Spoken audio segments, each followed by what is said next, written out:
Every midnight, as the clock struck 12, a soft rustle broke the silence of the girls' dormitory at Crestwood Academy. The moon hung high in the sky, its silvery light pouring through the windows and illuminating the rows of neatly made beds. Inside this haven of teenage dreams and whispered secrets, there lay a mystery, one that captivated the attention of every girl who resided there. At the heart of this mystery was a girl named Mira.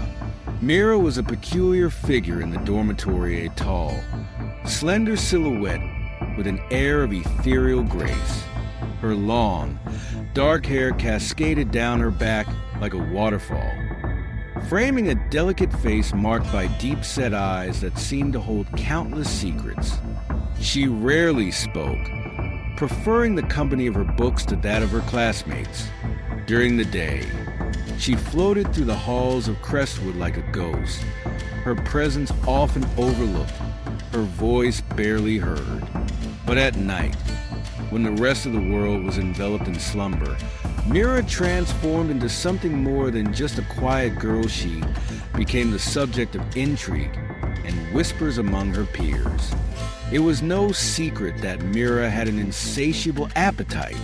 Lunchtime in the bustling cafeteria was a spectacle as she moved from table to table, collecting plate after plate of food, her eyes sparkling with a strange hunger. The other girls watched her with a mix of awe and disbelief, exchanging hushed comments about how such a slim figure could consume so much. She must have a tapeworm, one girl joked, while another declared that Mira was hoarding food to survive some unspeakable calamity. Yet, no one dared confront her about her peculiar eating habits, for Mira possessed an enigmatic charm that kept her classmates at bay. As the sun set and the dormitory lights flickered out, the whispers grew louder in the darkness. The other girls settled into their beds, the soft sounds of their breathing filling the air. But Mira, as always, remained restless. After supper, she would always take an extra plate of food, a habit she had maintained since arriving at Crestwood. The girls speculated about where she disappeared to each night, but none could have guessed the truth. On the third night of her clandestine outings, Mira clutched her plate tightly as she tiptoed across the floor, careful not to wake her dormmates. The moonlight bathed her in a ghostly glow as she slipped out of the dormitory, leaving behind the warmth and safety of her peers. With each step, her heart raced, a mixture of excitement and trepidation fueling her movements. Tonight would be different. Tonight, she would finally reveal her secret. The bathroom was located at the far end of the campus, away from the dormitories and cloaked in shadows. It stood like a sentinel of darkness, the flickering fluorescent lights casting eerie shadows on the walls. Mira stepped inside, the door creaking softly behind her. She placed a plate on her lap and took a deep breath, allowing the silence to envelop her. As she prepared to indulge, a low, melodic hum escaped her lips. It was a tune that seemed to resonate with the very core of her being, a sound that transcended the mundane world around her. As she sang, a transformation began. Slowly, the contours of her neck shifted, and with a sickening crack, a second head emerged from the base of her neck, identical to the first, but with a glint of hunger in its eyes. "Mira, I'm starving," the twin head cried, its voice echoing with a desperate longing. Mira smiled, her gaze softening. This was her truth, her secret that she had carried for so long. She reached for the plate, offering it to her twin. "I know. Here, eat." The twin had devoured the food with an insatiable fervor, while Mira hummed her haunting melody, the sound weaving a tapestry of intimacy between the two. As the last morsel disappeared, the twin head smiled contentedly, a stark contrast to the earlier desperation. "Thank you, sister," it murmured, and as swiftly as it had appeared, the second head sank back into the folds of Mira's neck, leaving her feeling both relieved and incomplete. Mira wiped her hands on her nightgown, her heart racing with the thrill of the secret she had kept hidden for so long. But deep down, she knew this wasn't a sustainable solution. The food she consumed each night only staved off the hunger for a fleeting moment. As she left the bathroom, she couldn't shake the feeling that her secret would one day be discovered. The next morning, as sunlight poured through the windows, Mira sat at breakfast, her plate stacked high with food. The other girls gawked at her, their curiosity piqued. Lila, a new girl in the dormitory, had taken it upon herself to unravel the enigma of Mira. With her bright eyes and bold demeanor, Lila was determined to uncover the truth behind Mira's mysterious behavior. "How can you eat so much and still be so thin?" she asked, leaning forward, her voice a conspiratorial whisper. Mira shrugged, trying to dismiss the question. "I just have a fast metabolism, I guess." But Lila wasn't convinced. Throughout the day, she kept glancing at Mira, her mind racing with theories. That night, she resolved to follow Mira, to uncover her secret once and for all. The anticipation twisted in her stomach as she lay in bed, waiting for the clock to strike midnight. As the hour approached, Lila feigned sleep, her heart pounding in her chest. The other girls were oblivious, their soft snores mingling with the rustling of the night wind. But Lila's eyes remained trained on Mira, who silently crept out of her bed, a plate of food in hand. Lila's breath hitched in her throat as she slipped out of bed, following Mira through the darkness. Mira moved like a shadow, her long legs carrying her swiftly toward the bathroom. Lila trailed behind, her heart racing with a mixture of fear and excitement. The door to the bathroom creaked open, and Lila pressed herself against the wall, peering inside through a crack. What she witnessed was beyond her wildest imagination. Mira sat on the floor, the plate of food resting on her lap as she began to hum. Lila watched in shock as Mira's second head emerged, its eyes glinting with hunger and desperation. "I'm starving," it cried, and Lila's stomach dropped. She wanted to scream, to run away from the horror unfolding before her, but she was paralyzed by disbelief. This wasn't happening. Mira wasn't a girl. She was something else entirely. Lila's breath caught in her throat, and the moment of shock was broken only by the sound of her knees giving way, collapsing onto the cold tiles. Mira's heads turned in unison, their gazes locking onto Lila's hiding place. For a heartbeat, time stood still, and Lila could feel her heart pounding in her ears.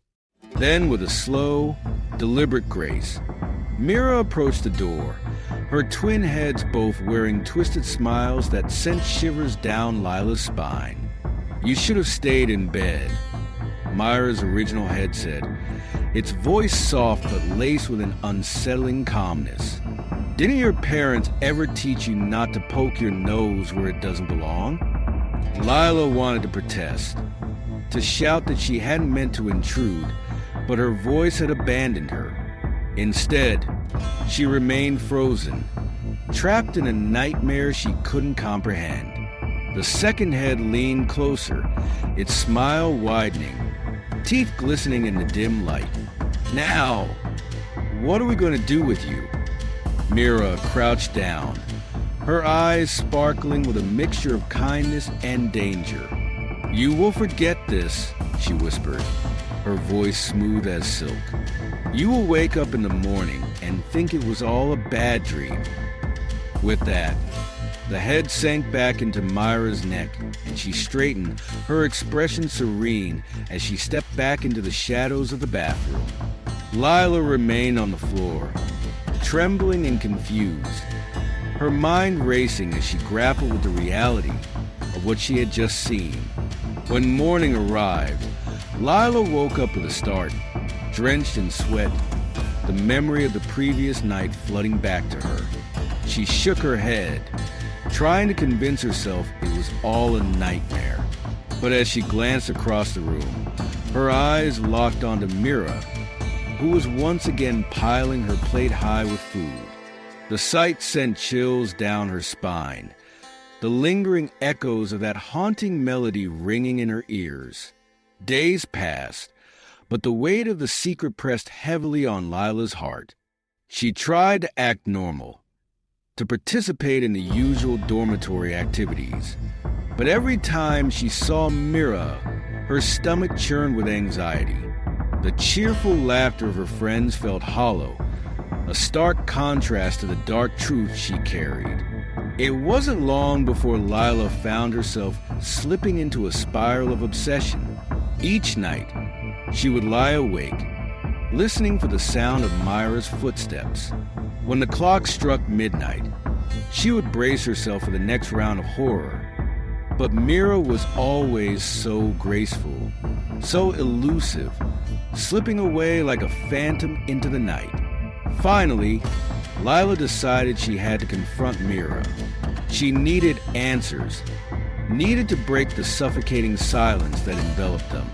One evening, as they sat in the cafeteria, Lila gathered her courage. "Mira, can we talk?" she asked, her voice trembling. Mira looked up, her deep-set eyes filled with a mixture of curiosity and caution. "About what?" she asked, tilting her head slightly in almost predatory grace in her posture. Lila took a deep breath. "I saw you in the bathroom with your other head." The cafeteria went silent, the clattering of forks and knives halting as every girl turned to watch. Myra's expression shifted, a flicker of surprise washing over her face before it settled into an enigmatic smile. "You shouldn't have seen that, Lila," she said softly, her tone almost playful. "I need to know what's happening, Mira.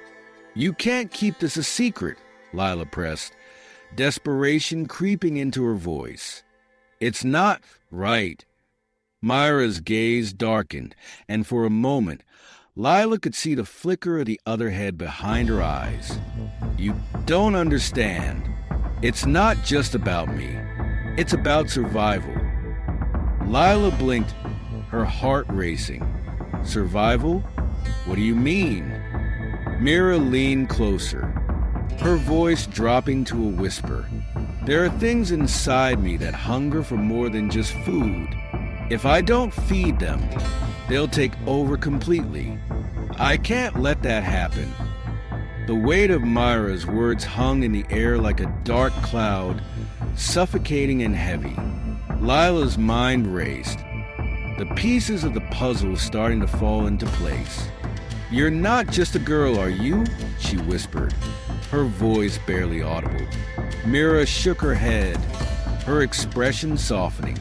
"No, I'm something more, something that shouldn't exist in this world. But I can't change what I am, and I can't be alone in this."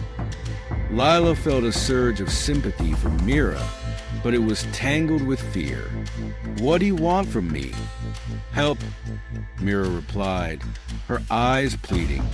"Help me find a way to control this before it consumes me entirely." The cafeteria erupted into chaos as the girls began to chatter nervously, their whispers carrying a mixture of fear and fascination. Lila knew that if word got out about Myra's secret, she would become a pariah and outcast. But the thought of abandoning her now felt impossible. "We can figure this out," Lila said, her voice steadying. "But we need to do it together." Mira smiled, a flicker of hope igniting in her gaze. Together. As the weeks went by, an unlikely bond formed between Lila and Mira.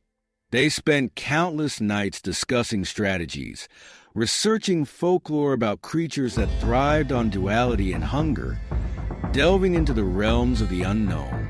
Mira shared tales of her ancestors, those who had been cursed with the same affliction, and how they had struggled to find balance. But no matter how hard they tried, the hunger within Mira grew stronger. The second head began to assert its dominance, making demands that sent chills down Lila's spine.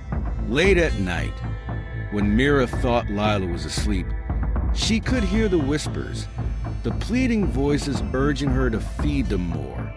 "Mira, we need to find a solution," Lila insisted one night, frustration boiling within her. "You're losing control. This isn't just about food anymore. It's about who you are." "I'm trying." Mira snapped, her voice laced with desperation. "But the more I resist, the more powerful it becomes. I can feel it clawing at the edges of my mind." Lila felt a wave of guilt wash over her. "We'll figure this out, I promise. You're not alone in this."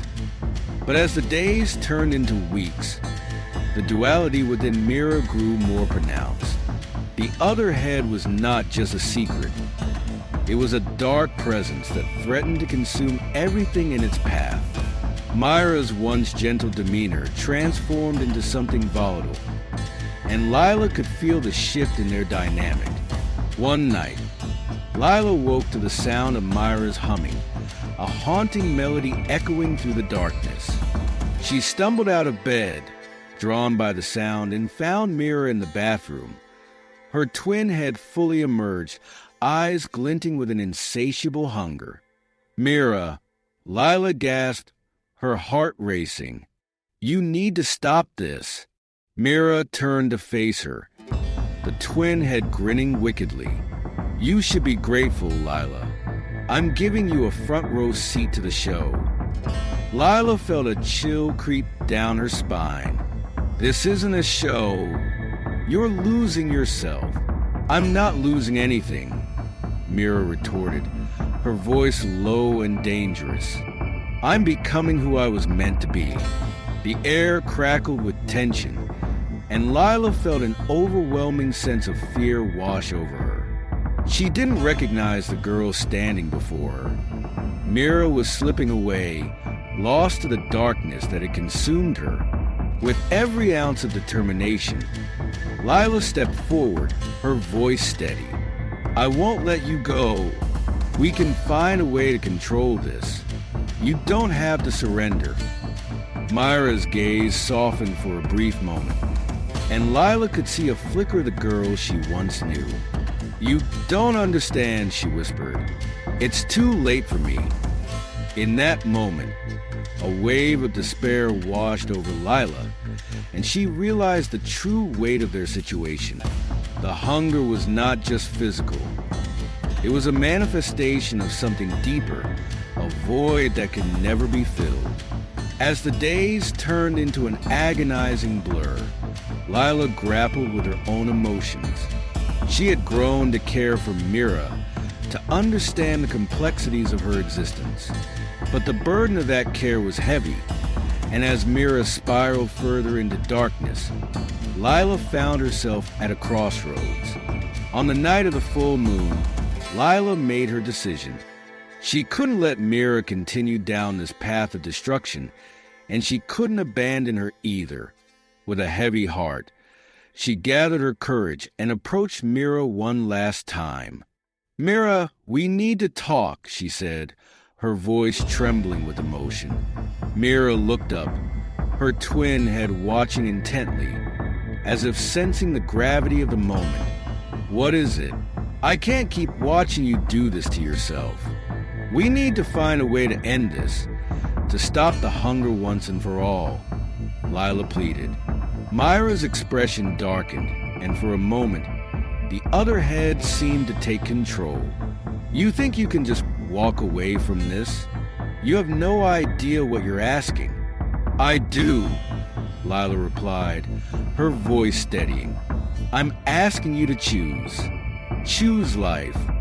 Choose to fight this together. But you have to want it too. A tense silence hung in the air, and Lila could feel the weight of their shared history pressing down on her. Then, slowly, Mira nodded. Okay, but you need to help me. Lila felt a rush of relief wash over her. We'll figure it out. Together. As the full moon bathed the world in silver light, Lila and Mira embarked on a journey to confront the darkness that had taken root within them. They delved into ancient texts and sought the guidance of wise women who understood the balance between duality and hunger. Each night, as the moon waxed and waned, they fought against the insatiable cravings that threatened to consume Mira completely. Through their struggles, they discovered the truth behind Mira's duality. It was not just a curse. It was a part of her, a reflection of the hunger that resided in all beings. They learned to embrace the darkness instead of fearing it, to find balance between the light and the shadow. As the final confrontation approached, Mira stood at the precipice of her transformation. With Lila by her side, she felt a surge of strength coursing through her veins. I won't let it win, she declared, her voice steady. And in that moment, she faced the hunger head-on. It surged within her, a force of nature threatening to tear her apart. But Mira fought back, drawing on the love and friendship she had forged with Lila. In a brilliant flash of light, the darkness erupted, the twin heads merging into one. Mira gasped, a sensation of wholeness enveloping her. As she embraced the duality within, the hunger subsided, leaving behind a sense of clarity and peace. As the sun rose the next morning, casting golden rays across the land, Mira and Lila stood side by side, ready to face the world anew. Together, they had faced the darkness and emerged stronger, their bond unbreakable. The girls at Crestwood Academy would continue to whisper about Mira's peculiar habits, but now it didn't matter. She had learned to embrace her true self, to navigate the complexities of her existence. And as she gazed at Lila, a smile crossed her lips, a silent promise that they would always be there for each other, no matter the challenges that lay ahead.